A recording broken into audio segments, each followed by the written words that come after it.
Donald Trump faced restraints on his presidency after Democrats won control of the U.S. House of Representatives, and pledged to hold the Republicans accountable after a tumultuous 2 years in the White House. Trump and his fellow Republicans expanded their control of the U.S. Senate in Tuesday's midterm elections, following a divisive campaign marked by fierce clashes over race and immigration. But they lost their majority in the House, a setback for Trump after a campaign that became a referendum on his leadership. With some races still undecided, Democrats were headed for a gain of more than 30 seats, beyond the 23 they needed to claim their first majority in the 435-member House in 8 years. The elections have already made history, with a record number of women, Native Americans, and Muslim candidates running for office.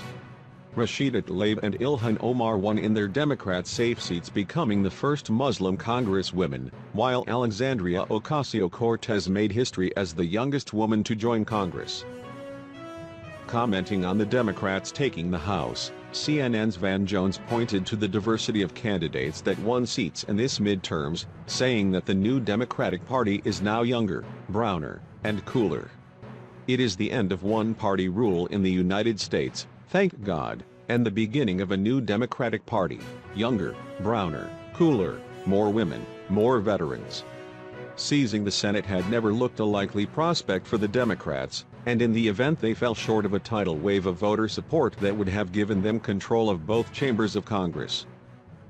Winning the Senate majority would have allowed Democrats to apply the brakes even more firmly on Trump's policy agenda, and given them the ability to block any future Supreme Court nominees.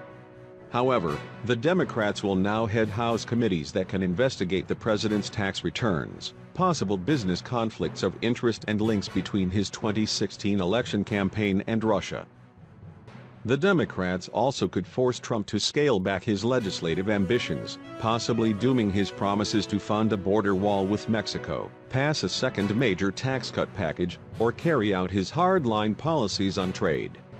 Today is more than about Democrats and Republicans. It's about restoring the Constitution's checks and balances to the Trump administration, Nancy Pelosi, leader of the House Democrats, told supporters at Victory Party.